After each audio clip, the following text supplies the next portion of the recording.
I just rewatched The Last Dance, which feels really I've fitting. never actually when we're seen talking it. about. It's a good time capsule, I feel like, into 1990s basketball. And I actually think there's a lot of like NWSL value there if you're interested in like how a league grows globally and like how superstars exist and the influence of superstars. But of course, basketball and soccer are very different games. A single individual can't will a team forward. But it felt appropriate given the Alex Morgan of it all. Yeah. I mean, I wrote a thing for Backheel that should come out today or maybe first thing tomorrow that really did not talk about her as a player at all.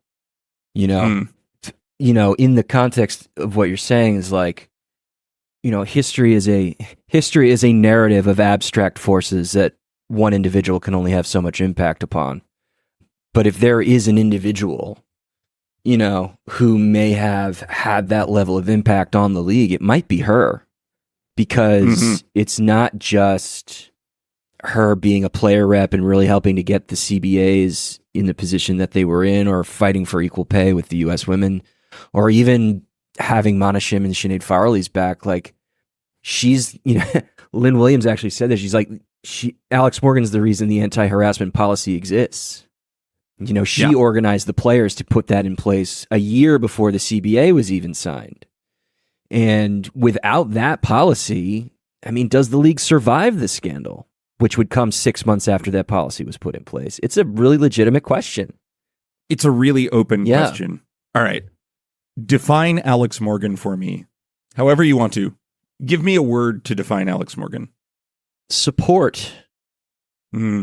Which I don't think, if you had asked me that question 3 years ago, I would have said that. And I'm not sure how a lot of people would have said it either. Because she's a striker. She's one of America's best. And has been the face of the sport for over a decade. But when you are a goal scorer and when you're really famous like that, that usually means you exist as a symbol for yourself. But everything that has come out it'll be 3 years, in 3 weeks, it will be the 3-year anniversary of the Meg Linehan and Molly Hensley Clancy stories about Paul Riley and Rory Dames being published. That completely changed Alex Morgan's reputation, I think. You know, this is something I wrote about. It's like, there are a lot of people who've had the kind of power that she has had in whatever business or industry or field that they occupy. Not everybody uses it the way that she used it. Like, I remember when the Pride were formed and there's the introductory press conference with her and Kaylin Kyle and Tom Sermani. And I'm trying to remember what Sermani said that prompted this joke from Alex Morgan. But Morgan said something to the effect, I was like, you know, stay in line, Tom. Be sure that we're happy, or else. Ha ha ha ha ha. And that had an extra little bit of sting to it at the time, because obviously the story had always been that it was the players that got Tom Sermani fired from the U.S. job. And I remember thinking at the time, I was like, well, what the fuck, man? What are you doing? Why are you saying that? And so much of the reason that the Pride even existed at all was because Morgan wanted to go play where her husband was playing. And I think when you think about the league at that moment in time, with only 3 seasons under its belt, still being owned by the U.S. Soccer Federation, it could feel sometimes that the U.S. players were just using this as their little plaything in order to be able to have a good training environment for the thing that really mattered. And we've talked about this on the show a lot, about those players were not getting paid by the league. They were getting paid by the federation, so that just natural incentive should follow that they should prioritize it. But it felt as though that meant that all the other players were being left behind and being forced into these scenarios, like not having a say in which team picked up their discovery rights, or not having a say in whether or not their contract was guaranteed, and not having a say in where they got traded. And here was the most famous player in the whole sport being like, yeah, well, I kind of just get to do what I want because I'm me. That's how it felt. And then 5 years later, you look back or 6 years later, you look back and you realize, like, no, she was doing what she had to do because everybody was being told that this league, you are lucky to have this league at all, and we can take it away at any time. We've done it twice before. So don't get out of line. And she was the one person who actually had leverage to say, no, I want to create an environment for myself that is best for me and the family I want to start.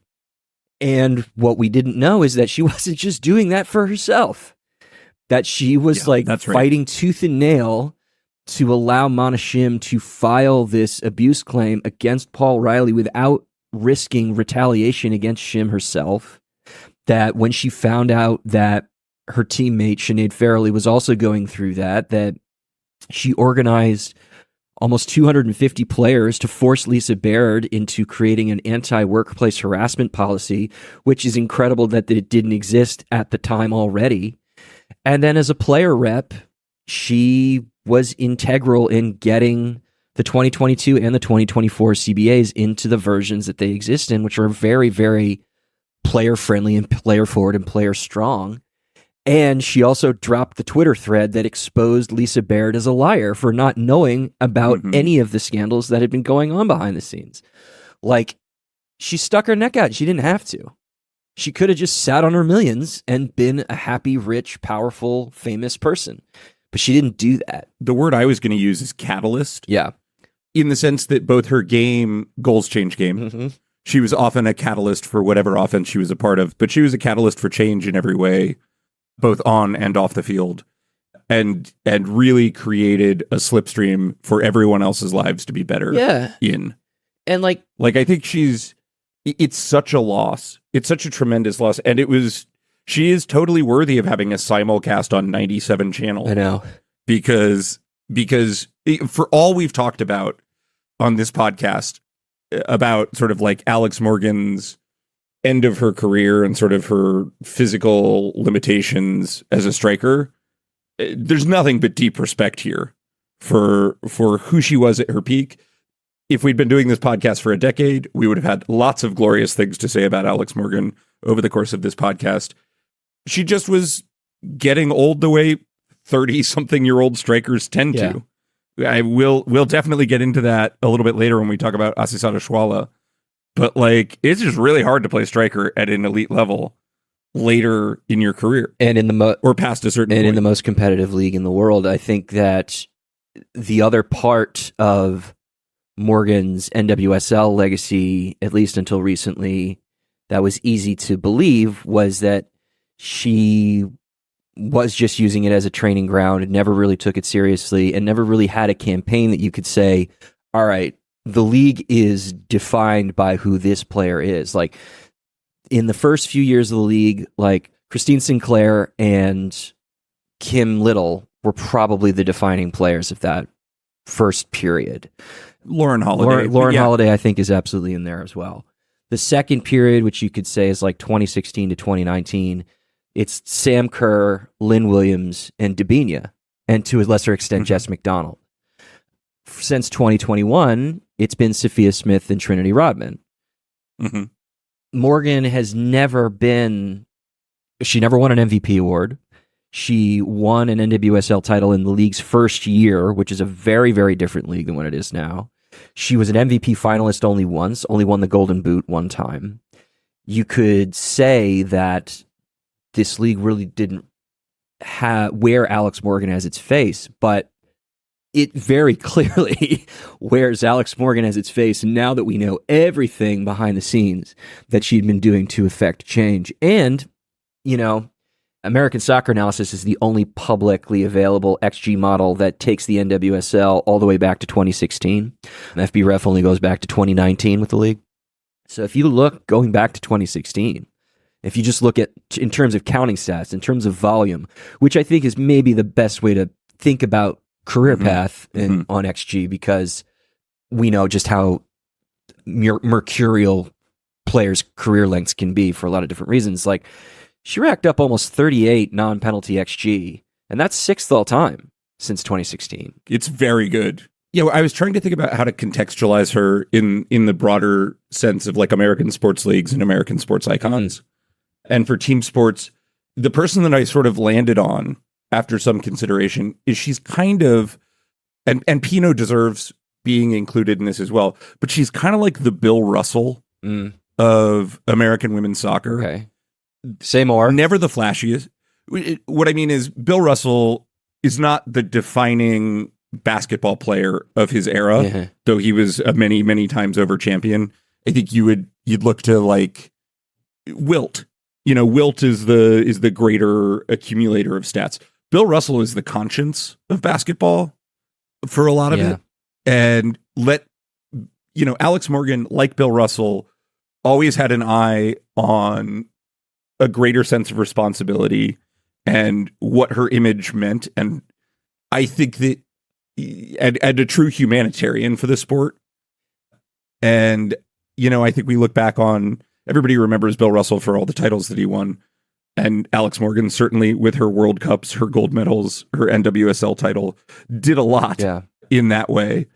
But I think, again, along with Megan Rapinoe, is one of those players that like gets you in that Presidential Medal of Freedom area. Yeah, and I think, again, before the tail end of 2021, when we found out a lot about this stuff, I think you would say that Rapinoe is the one who represented the political side of the women's national team in that window between 2016 and, say, 2021, when they were going through all of their legal fights to get equal pay.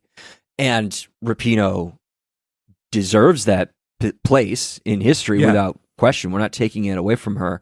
But I think that it was maybe easier to say, well, it's really Rapinoe, because she's the queer woman who is really sticking her neck out in the age of Trump, saying the things that she's saying, taking the knee in 2016 post Kaepernick, and taking all the shit that she did as a result. It was easier to say that it's only Rapinoe who really is being an engine for all of this. And it seems pretty obvious now that Morgan was just as much a part of all of that, even if Morgan maybe wasn't as so obviously public about it until the end of 2021. The Pino equivalent to me is somebody like a Muhammad Ali, very visible at all times, and making the platform like supernova levels of charisma. Exactly. Yeah. And that was just never Alex Morgan's game. Like, she is very charismatic, but it was just not. It was not how she chose to use her own spotlight. And you need both, actually, in a sports landscape. It is true. And the thing that I kind of came to the conclusion with in my piece was, do the Paul Riley and Rory Dames abuse scandals come to light without Alex Morgan? Yeah, probably. Does the workplace harassment protection policy enter the league at some point without Alex Morgan? Yeah, it's likely. Does the CBA in 2022 and 2024 get passed without Alex Morgan being a big voice at the negotiating table? Yeah, maybe. But does all of this stuff happen as easily or as quickly if the most famous, the richest, the most powerful person in the industry isn't saying, I'm only in it for me, That I'm not so sure about. Like you said, you need the dazzle, you need the razzle dazzle, you need the conscience. I think Alex Morgan is also someone who represents to a mainstream part of America someone who is unthreateningly powerful. And so you need a person like that in your corner sometimes to win this shit. Yeah, I think that's right. Yeah, I think that Alex Morgan understood the subtler parts of what needs to happen to create real change. Well, and also, like, there are ways that you can use your power in the world. Yeah, that's exactly it. That's what I'm getting at, which is to say that, like, Megan Rapinoe let herself, I think a lot of the times, be a polarizing agent. And Alex Morgan understood that wasn't how people saw her, and that wasn't the best mode for her to succeed as an agent of change. She strikes me as just like a wildly astute political mind. I think that's right, actually. I mean, and when you hear other players talk about her, I think that is an inference you can easily take away from how her peers and her colleagues saw her too.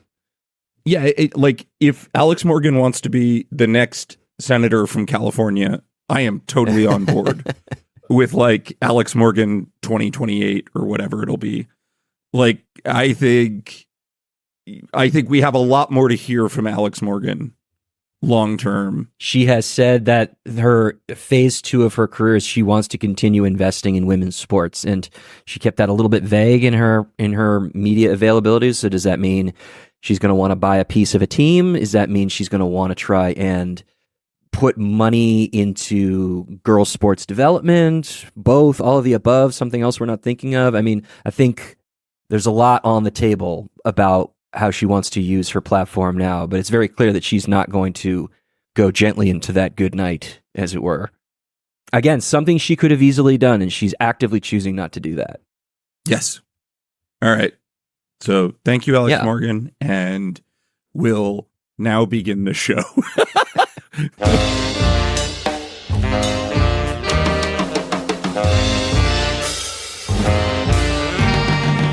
Hello, and welcome to Expected Own Goals, Alex Morgan, the GOAT edition. I am your host, Eric. I'm Evan Davis. Yeah, the news about Alex Morgan's retirement broke like the moment we posted our bonus episode on Thursday. So we are slightly behind the news cycle on it, but I'm glad we got to talk about her and her legacy, so then we can really get down to brass tacks, which is what the fuck's going on with some teams in this fucking league, man. All right, Evan, why don't I normally lead us through the whip around, but there were a bunch of results this weekend that I think raise good questions about what the fuck is going on with certain teams. Where do you want to start? Mind you, our game of the weekend, Bay FC Louisville, is a prime candidate for this kind of discussion, but we'll get there. Let's start with Washington Portland. Great, because I've been dreading talking about this Portland team. Let's rip the Band-Aid off. Let's get it out of the way. Great goal by Hina. Yeah. Love Hina. If you're not a regular watcher of the Portland Thorns, Hina might be the single most enjoyable player on the ball in the league in her moments, and the personification of joy when playing this game, and thus ends what I have to say positive about Portland. It's rough. It's bad. It's like, I think this is, man, they are just leaking XG at this point. Yeah, there's no excuse to make about, are they getting unlucky on results? Are the bounces just not going their way? Like, they are just certainly over these last 3 games, you might even extend that to like the most recent 5 with the 2 right before the Olympics break. Like, they are on a real skid here, and it's hard to see how it gets better. This is the first time they've lost 3 games in a row in the same season since 2015, 2016. Probably 2015, if I'm guessing, because that's the one year I looked it up the other day. Whatever, I'll take the own goal if I've got it off a year. It doesn't matter. That is a staggering statement from Portland. And this is a team that is not void of talent. This is a team that has made, I think, some actively bad trades. I think Alex Spanstra is already not working out as like a sub in for Janine Becky.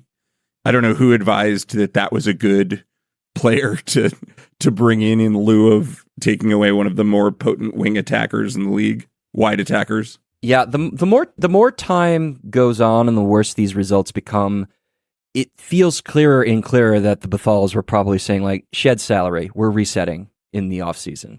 Because how else do you explain some of these moves? I just don't know if I think that's true. Okay. I mean, it's possible. I just don't think the logic is as clear as that. Like, I'm not going to give LeBlanc and co credit to say we're a little bit in tank mode, because this team had every ambition at the beginning of this year to win this league. Without a doubt. And they just don't have the analytical wherewithal. Whoever is doing their evaluation stuff is just not doing a good job, or is having their message not making it through, because this team has had some injury misfortune, but it is also actively worse than it was last year, and is shedding good pieces and picking up pieces that are beneath its level. But I also think that if you do look at the summer window through the lens of ownership is telling us to get younger and cheaper so that they can start a rebuild and also kind of build the team in their image. You can kind of see some level of logic. You go back to Becky, like Becky had what, year and a half, 2.5 years on her deal, and she's on the wrong side of 30. Okay, no, so you get rid of her and injuries. You yes, yeah, and like you bring in Raylan Turner, who is young, who's better than the top line number suggests, maybe could be a really useful complement to Sophia Smith and Morgan Weaver when Morgan Weaver gets healthy. Mackenzie Arnold, not young, not necessarily good, but you have to say, at least in an insanely and not predictively small sample size, she has been a pretty good shot stopper, and maybe you feel more comfortable with at least someone with international levels of experience replacing Shelby Hogan and maybe giving Bella Bixby a challenge next year. So maybe you kind of squint and say that's an okay thing. Maybe the deal was not as financially prohibitive as maybe it would seem on its surface, given her age and the number of years on the contract. So I can, and then, you think about all the movies that they made last year, maybe even like Isabella Obeys and Nicole Payne and Marie Mueller. These are all young players. Yeah. That make you wonder if they are trying to develop a young, sustainable, quote unquote, core for the long haul. Also with the knowledge that like Christine Sinclair is probably on her way out the door sooner rather than later. Megan Klingenberg is not going to be an available backup for you for very much longer. Becky Sauerbrunn, and Becky Sauerbrunn maybe being the most important part of all of that. It doesn't seem like they have necessarily made good moves in that respect, at least with the way that Obeys and Payne have acquitted themselves at club level. But I kind of can see a plan, even if it's not necessarily working. Yeah, I guess I would counter and say that Obeys and Payne were speculative and probably low-cost choices. Sure. But without any real data to support their acquisition. And Marie Mueller, I remember looking at those numbers early on and being like, okay, this is a potentially very solid pro. And I would say Mueller is the only one who is hit. Who is of like those three? Yeah, sure. Who's been a solid hit. And you will not win in this league moving forward if you go 1 for 3 on transfers and speculation. And I think that there is a comeuppance that I am sure lots of other fan bases are ready for the Thorns currently happening, where we say Portland is no longer holds this God-given place as an elite team always. Yeah. And you got lucky to have Sophia Smith. Without Sophia Smith, this is maybe not a playoff team. No amount of Sam Coffey. I mean, without Sophia Smith and Morgan Weaver, this is a team that is like battling. And they were totally outclassed by the Spirit, who look like they're going to be just fine without Croy Bethune, by the way. Mm-hmm. Yeah. I mean, the Spirit looked good. Nothing you're saying is wrong. And you go back to, you can go back as far as the middle of June, where, they drew against the Reign and basically it was an XG toss-up with very little attacking potency there. They got deservedly beaten up and down the field by Kansas City, 4-1 loss. They lost on the XG battle to Utah and just managed to scrape through with a 0-0 draw. They convincingly beat a depleted and demoralized San Diego Wave. I mean, convincingly beat 1-0. Like, convincingly beat. Yes, I get your point. But San Diego's free fall.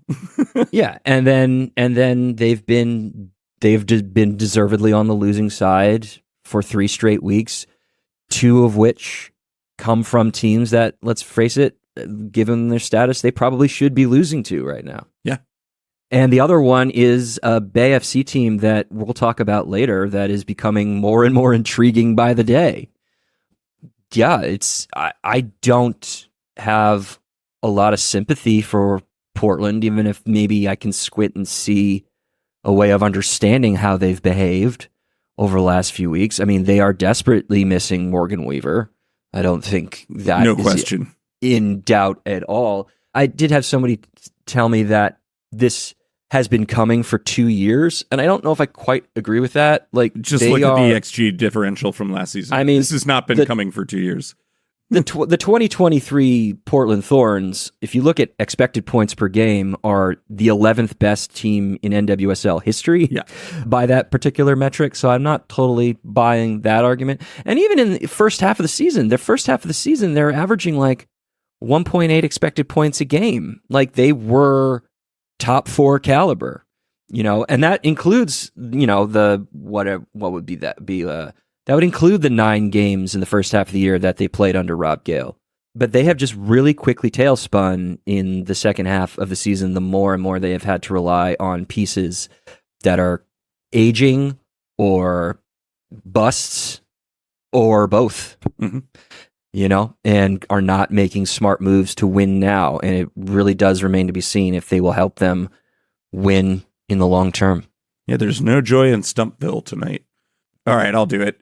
I'll rip it because this is really going to be a joy episode for Seattle fans. We'll switch over. We'll go from talking about Portland demise to the Reign, who did what they needed to do to beat Angel City.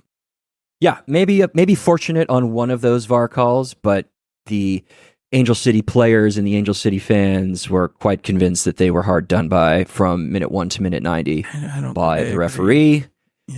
Yeah, I think it's been a bit more of a mixed bag, although sitting in the press conference after the game and listening to the way that Sarah Gordon was speaking about the referee's behavior, it does sound like he did not do himself any favors by basically cutting off lines of communication between the team captains, which is, not something you should be doing if you're a professional referee. Even if you're not going to like change your call or, be influenced or swayed by chatter from the players, at the very least, you do need to engage the captains to explain like why decisions are going certain ways and like what the pattern is and like how the captains can go back to their teammates and say, all right, he's calling this, he's not calling this, we got to adjust. Yeah, the ill-named Trevor Wiseman did not demonstrate as such as referee. Not a lot of wisdom Friday night. That said, I think it would be a misrepresentation of the game to not highlight the ways in which the Reign, who went down early, reestablished command over that game on the road in a tough place to play, and kind of from minute 8-9 on owned that game. I on the Discord said something really stupid like Angel City looked real good.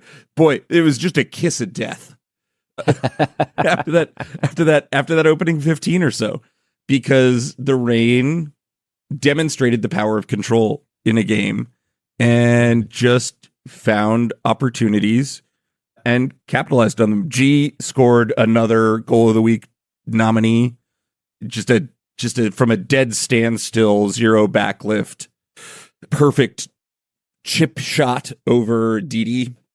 Yeah, I mean, like the Reign and Huerta and the Reign earned the penalty too. That Huerta scored. And God, I love Sofia Huerta. I forgot. It's what a joyous player to watch. Yeah, the Reign seem. If the Reign and Bay end up in those final 2 playoff spots, are 2 and 3 ranked teams. Yeah, that would track based on past performances. This was the first of these Reign wins that like I felt was like pretty clearly deserved. And Sydney Leroux scored an absolute banger at the very end of which is second half stoppage time. Angel City's XG. In most of Angel City's XG, and it's game state stuff. Yeah, absolutely. They're just throwing bodies forward at that point. All right, what's next? Kansas City, Utah. Jimmy Conrads is maybe a really good manager.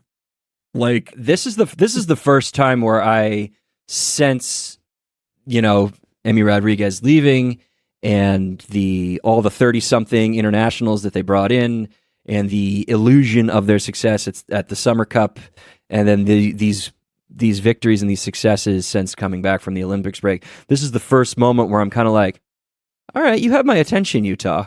That's exactly right. Because they lost, and maybe barely deserved to lose, but they look pretty good. I agree. They look pretty good. This is, and a lot of it. They missed some big chances in that first half. Yep. They seem to be really humming with Ali Sentner away. That was coincidence. That was straight for you, Evan. No, I think it's just the adults in the room have taken control. Yeah, I think that's right. And Utah has put together, we were being like a little facetious about like, hey, we'll talk about you like a legitimate playoff team if, you grab a result. And frankly, I don't think they did enough in the first half of this season, first 2/3 of this season to really be an outside contender. But on form right now, Utah isn't the worst team in the league. And we have not been able to say that for the vast majority of this season. This Utah team is going to be a problem for a number of opponents. You put up 3 legitimately good chances against what has been the best team in the NWSL on performance, and it did not look like those were flukes. I mean, Kansas City put together some good runs of play through this game as well, because they're Kansas City and Temwa Chewinga is Temwa Chewinga.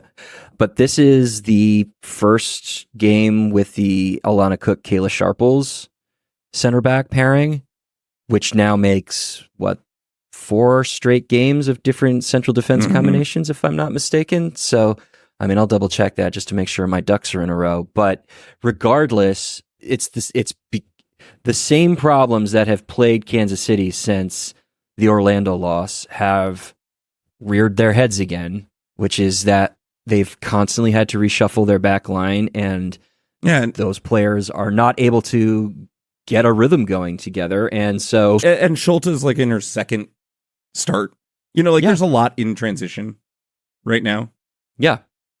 But yeah. So that is a challenge for Kansas City, and they won the game, but again, they barely won the game.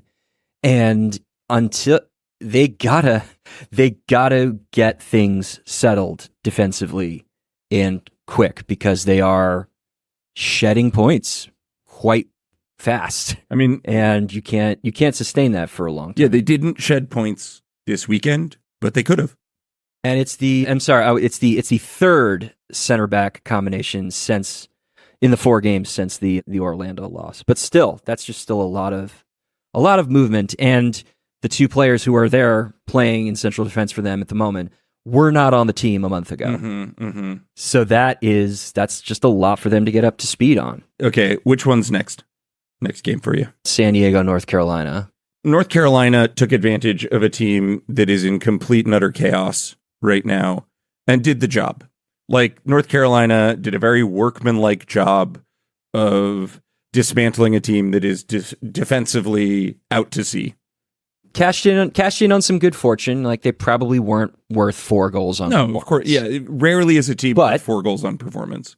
But yes, they had the better chances throughout the game. They had the better chances. No question. They dictated the nature of play.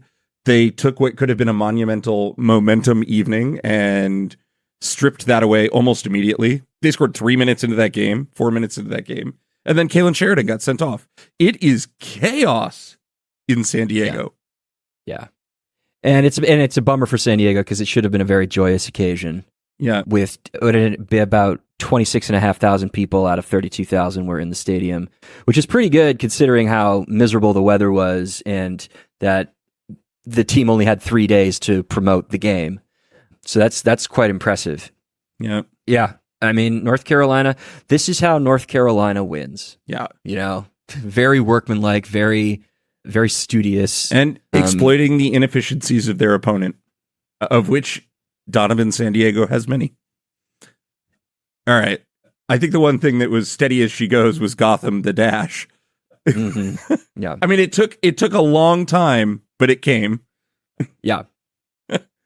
Yeah, Gotham. Yeah, Gotham fine. Yeah, Gotham's fine. Like a 2-1 scoreline, that is the Gotham FC scoreline of the season. Yeah.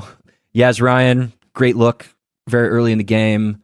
A weird defensive mishap allows Diana Ordonez to level things up. And then outside of 1 or 2 moments, which include Esther's goal in second half stoppage time, there's a whole lot of nothing. Yeah. A lot of Gotham keeping up their thing of like kind of never leaving second gear and still doing enough to get W's. I wish that we also didn't get a chance to talk about this because it happened at the end of the week, but Cece Kaiser is now a Gotham FC member. And it would have been, and she was technically available for this game. It would have been very funny to see her suit up against Houston. Yeah, I'm sure she would have enjoyed nothing more than scoring against that Dash team. Mm-hmm. And then finally, before we get to our game of the week, the Pride keep on priding and the Red Stars are in trouble. Yeah, they look bad. Yeah, generated what, like 0.1, less than 0.2 XG? Yeah, that is not going to do at home, guys. And the Pride just kind of do the Gotham thing, but more convincingly. Like, yeah, I mean, the Marta goal was, a part of it felt a little bit like vintage Marta, where she manages to manipulate the ball in ways that no human being should be able to, and she also scores, and then scores a screamer. But yeah, I mean, this again, wish that Carson Pickett had started. Starting to get a little annoyed with that, but otherwise, I think Seb Hines really is, if it ain't broke, don't fix it mode, and nothing's broke. Yeah, Orlando continues to roll on their way to a perfect season, and the Chicago Red Stars were never going to be a real obstacle in the way of that, given the way. If there was a game to like shake things up in order to keep things going, this was not going to be it. That ain't the one for the Pride. No. All right, let's get on to our main event, Louisville Bay FC. Which side of this equation do you want to talk about first? Let's talk about Bay. Home team, the winner, and now they're really starting to solidify a playoff place here. Yeah, that's right. They are in 7th place now on points. And I have had questions about this recent run of form because the level of opposition has not been particularly strong. But you know what? We got to back the fact that we picked Louisville to be the best of the 7th place to 12th place window and get into the playoffs, and Bay straight up kicked their ass. Mm-hmm. There's really no other way to put it. Like, they kicked their ass. Yeah, I think that Abby Dahlkemper may end up being the move that is the defining sort of end of transfer window solve, because Bay. Let's throw Penelope Hawking into that too. Yeah, but let's talk about Dahlkemper. But let's talk about Dahlkemper first, because Bay's problem all season has not been scoring goals. Right. Bay's problem has been creating chances. Bay's problem has been about some bad finishing luck, some ill-timed concession of goals, but more than that, what they've been giving up the opposition. And they took a Louisville team and cut off their legs. Dahlkemper is just commanding a back line that looks organized now. I think they are benefiting a lot from Savvy King not being there. Boy, this draft class, this U20 World Cup has stolen a lot of draft players, and the teams that they're on ain't missing them.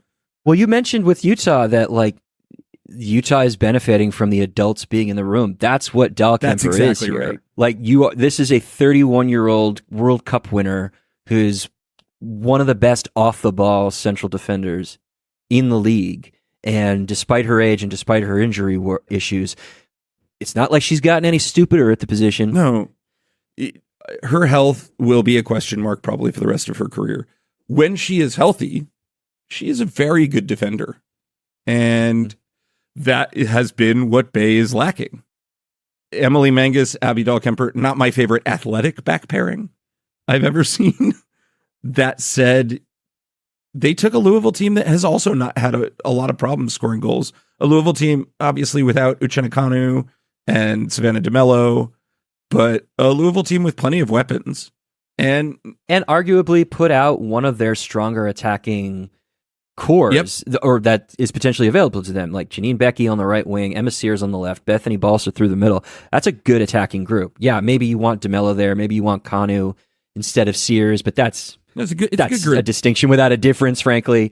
Like this is a very potent attacking lineup that Beviana threw out there, and they didn't create shit. Yeah, that's right. And like 0.05 XG per shot is what Louisville has to show for it. The one chance that could be arguably identified as a quality chance, you start digging under the hood and you think that FBref probably got the XG wrong, because it's in the 38th minute when a cross comes onto Marissa DeGrande's head, and DeGrande heads the ball toward Bethany Balser, who then heads the shot over the crossbar. It's from 4 yards out. It's from dead red. Normally you would say that's a pretty high XG chance. That's how FBref is tagging it at 0.60. And even StatsBomb is putting it at about 0.40. But a headed key pass to a headed shot, Tough. Doesn't really matter how close you are or how central you are to the goal mouth. There's a reason ASA maybe ASA is a little low at 0.07, but ASA is pegging it low for a reason. That's right. And that's it. And that's all you got to show for yourself attacking wise. Yeah. There was an Ari Borges free header as well on a corner that was like a low XG, but as far as like if we're talking about a clean look at goal, that was kind of the only other thing that happened. Yeah, and the Balser shot, for its likely low XG value, it comes from the only sequence in the game where it looked like Bay got beat. Yeah, and I want to give Bay a lot of credit here. I think both of us are now that we're talking about it are going to come down on the side of Bay very good, Louisville it's fine. Like it's not fine in the grand scheme of things, but like there's nothing in this performance other than their inability to deal with Bay's press that I'm like super concerned about from Louisville. Mm-hmm. Like this is just a tough road game at a tough part of the season. And Louisville is not getting results. That's a huge problem. And some of it's just bad luck. This wasn't a bad luck game. This was you got beat pretty cleanly game. But it doesn't necessarily portend anything for the future. Yeah, but Louisville we're at the point in the season where it's just like, how many points have you left on the table? Yeah, a lot. Because you are, after including this weekend, you are 5th place in XG differential, and you are in 6th place in XG per shot differential. Mm-hmm. And you are sitting on 19 points, and you are in 11th place. Yeah, and that is a lot of points, and there is not a lot of time left. But if you want to tell the story of this game as one where Louisville, as a road team, did a decent job denying great opportunities, I think you can make that argument, except for the thing that kills you, which is like an Abby Erceg disaster that Penelope Hocking, through sheer force of will, turns into an Oshuala goal. And that's where maybe we talk about the other thing that Bay did in their sort of late transfer is they went and added a weapon that hopefully gets more out of Oshuala than everyone else has been able to get out of Oshuala. Yeah, I think that's absolutely right. I mean, Penelope Hocking was very much involved in at least 2 of those 5 big chances that Bay FC had. And I think also it's not just how do you add another winger who can create chances and service for Oshuala, but like it's also another person to get involved with what Rachel Kundananji does so well. Yeah. Which is to like lay dimes in the box after she's beaten. I hope that Laura Millay like goes and sits with herself and like ponders who she is as a player and what she's done based on some of the things that Rachel Kundananji did to her. Oh my God. Throughout the game. Like just really made a fool of her. There was like a jumping back-heeled clip pass in the first half that was just like straight out of like the Brazilian playbook of like Yoga Bonito. Like it was like watching a Nike ad from the 90s, levels of just like stupid touch. She barrels down the flank, gets 1v1, then does a full like pull up and deke that puts the defender not only on their ass, but like ass over elbow. And it's only through Hocking not getting a clean hit on the shot that Hocking fans prevents that. Yeah. Yeah. That the only thing that prevents that from being a goal. Like Hocking is also able to like wriggle into like oceans of space in the middle of the box near the penalty spot, while Kundananji has thoroughly embarrassed her marker, who is trying to clean themselves up from the deck. Like it's like you cannot play like this, Louisville. If you like your identity is built on denying, like minimizing chance quality and maximizing chance quality on the other side of things. Yeah. And Bay did not allow you to accomplish either of those tasks. Here's what I saw from Bay that I thought was so smart. Mm-hmm. They understood from the jump that without Carson Pickett, you really can pin Louisville's wings back. and they allowed mm-hmm. the press to do that. Kundananji, this is maybe my favorite performance of hers so far in the league, because as much as she was a terror when it came to sort of like open dribbling and chance creation, she was just doing like really great situational pressing. And Bay sort of left that mid block for a lot of the game and was really putting pressure on those balls out of the back, and also taking away the core of what works for Louisville, taking away the channels from wide to center to stop Flint and DeGrande from being able to receive and progress the ball. It was a surprisingly open game. Both teams were playing like they were chasing 3 points and needed it. And while that didn't result in a goal until later in the second half, it did result in sort of this landscape battle in which Bay was always on the front foot, always trying to press, always trying to, and denying Louisville the chance to sort of move forward and create opportunities.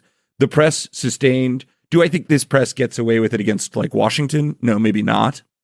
But Bay read their opponent, looked at the absence of arguably Louisville's best progressor of the ball this season, and suffocated.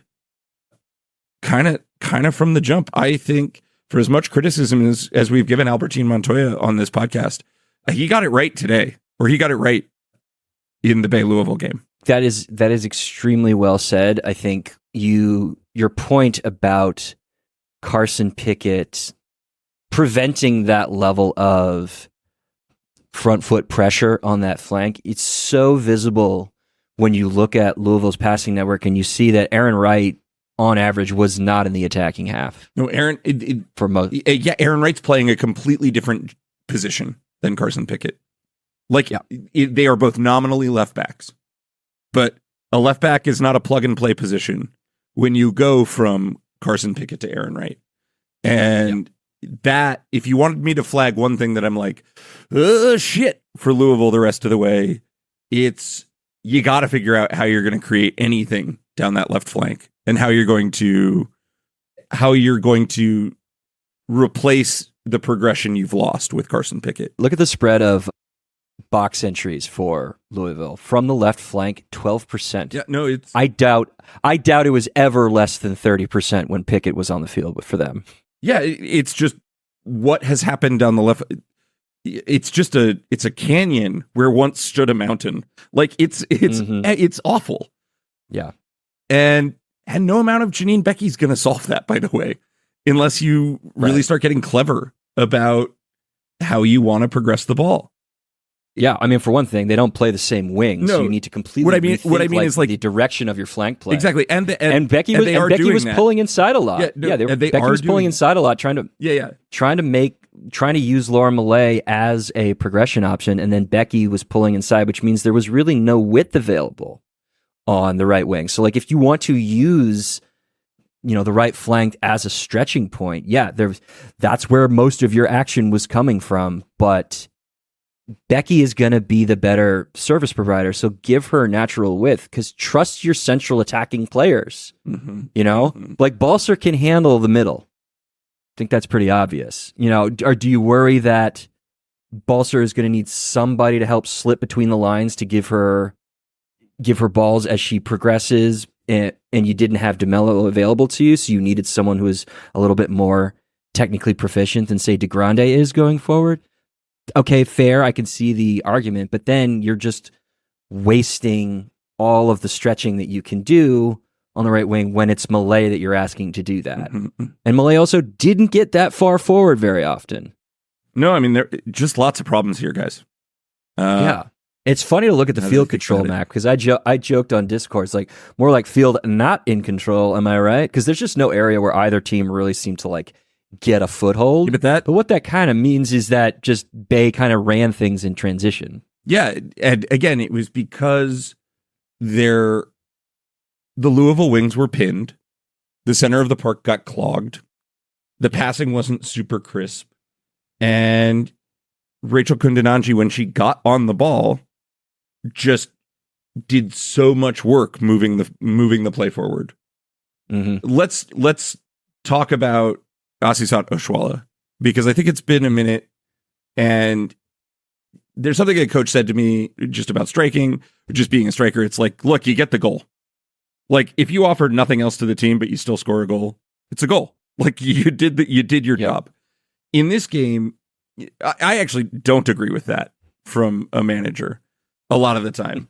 I mean, unless you're like Erling Haaland or somebody like Erling Haaland, where like that's truly the thing. But Oshuala, you look at the passing network for Bay, Oshuala is essentially like a buoy on an island doing nothing and offering very little to connect the play, and scores the goal only out of the sheer willpower and work of Penelope Hocking. Like, Oshuala is creating nothing for herself. And I'm starting to see, and frankly, we have been seeing for a while, like, oh, are we on the wrong side of an age curve for a striker who's not used to playing in a league where people are where defenses are just better and where like the talent around her isn't so overwhelmingly great? The lack of her dynamism, I think, has been the thing that has surprised me the most. And it was there in the statistical profile. We knew Right. that she didn't do a lot but score goals, but we didn't think that this kind of fall off was happening. Like, no, and now I don't know. I also want to give her a little bit of credit. Like in the 34th minute, there's, on the second phase of a corner kick, like Kundananji puts in a little bit of a short cross that Oshuala, while being triple teamed, is able to trap and try and slot at the near post, and it just goes a little bit wide. And like it's a very good chance, but there is a level to her target player, fox in the box, poacher profile that, if you want to think about sort of how Alex Morgan felt like a square peg in a round hole relative to the other attacking weapons the U.S. women's national team had been trying to implement over the last few months to a year, Oshuala maybe is starting to feel like that too. And that is a little bit of a concern. It also makes you very happy that Hocking is there so that Kundananji doesn't have to do it all herself. But also, maybe the optimist perspective is that Oshuala's static nature can still be exploited when you have these two very kinetic wingers. yes. Who can do things like stretch back lines out and make room for a kind of a fox in the box who is going to be pretty lethal if she has space around the penalty spot or in the 6-yard area. And maybe she starts getting more of that space because of the general like pest nature that Kundananji and Hocking represent. Side note, I hope that Hocking is starting going forward. I know it's her first week, so that's part of why she came off the bench. But man, those 30 minutes of normal time really should underline where the creation is going to come for this team. Not going to come from Dana Castellanos, and it's not really going to come from Asisat Oshuala either. Yeah. For me, the question is like, is the Hocking acquisition and the potential of Penelope Hocking the thing that salvages the purchase of Asisat Oshuala? Or like makes that purchase look better? Because Kundananji has often found herself being like the lone creative force for this team. Tess Bodie, I don't want to like discredit a lot of what Tess Bodie's done this season, but Kundananji has been a hit and is a world-class player. Oshuala seems very, very dependent on service. And I think we've seen enough of it this season to say isn't going to be changing very much. And like isn't going to be stepping up and sort of anti-Lynn Williamsing. Like when Lynn Williams isn't scoring, Lynn Williams is doing everything else. Oshuala, when she's not scoring, is not giving you anything. And maybe this is going to be taken out of Montoya's hands. Yeah, maybe this is the thing that opens up Oshuala and balances out that Bay attack. Certainly Hocking looked very good. Or it's just taken out of Montoya's hands because Oshuala went off with some kind of injury. We don't know the severity or the extent of it yet. So, but yeah, I mean, I think you really hope that positive case that we've laid out is what can occur, because Oshuala still is clearly someone who is very good It just is now a much more narrower set of circumstances where she can be good. So if she's healthy and if Kundananji and Hawking starting on either side of her, maybe Bay really does have something here, just so that their attack does not remain one-dimensional in ways that it has when they have not looked good. Mm-hmm. And then their defense, and then on the other side of it, Dal Kemper helps plug the leaking ship to make sure that you don't get beaten on the other side. Yeah. And then you start feeling a lot more confident about your prediction that they get into the playoffs. Yeah, I mean, Bay is starting to look like a team that is figuring it out and peaking at the right time. They are not the ideal that they set out to be as a team, but they are playing toward their talent more. I felt like this was a game that really maximized the skill sets of most of the players they had on the field. If Bay is in a period of self-discovery and it has figured something out, Bay, with its weapons, starts looking like a really tough out, like a team you don't want to face in the playoffs. But they also have 3 pretty difficult games ahead of them, 2 of which are on the road against North Carolina and Gotham, and then they got to play Orlando at home, which is essentially a road game. We will learn so much more about Bay over the rest of September. Yeah. But, hey, they got points on the board. This is 9 points on the trot. This is exactly what they needed to be doing to grab a playoff spot. And if that playoff line that we've been sort of setting out there as like 30.5 points is to be believed, they already got 24. It's only 2 games, but between their decisive thrashing of Portland last week and their decisive defeat of Louisville this week, you start to stroke your chin and think, what you do with those 2 results is you say, this is the first genuinely sustained period, even if it's only 2 games, of good performances from them. Mm-hmm. And you can build on that. You've got some tough games ahead, got a couple of easy games ahead where you could like rack up points and really solidify your position. But this is the first moment, I think, all season where I'm starting to think that they could do it. Yeah. Yeah, I mean, like, they refuse to draw games. So literally refuse to do it. With 7 games remaining, if they can figure out wins and maybe just a lone draw in those 7 games, 2 wins and a lone draw, I think probably does get it done for the playoffs out of those 7 games. Oh yeah, and I also forgot they got to play Kansas City, and that's not going to be fun. Of course, it's not going to be. Yeah, it's going to be disastrous. Yeah. So this is where we're at. This is where we are at. Time to outro. I think it's time to outro. Listen, guys, this has been the show. Thank you so much for listening. If you are a member of our Patreon, and if you are not, you should be. But if you are, we've got a couple of things happening this week. Number one, our bonus episode on Thursday, we're going to be joined by Ana D'Souza, who works in the data technology department at FIFA and has helped develop a lot of the tracking data that we have cited on the show, both for the World Cup last year and the Olympics this year.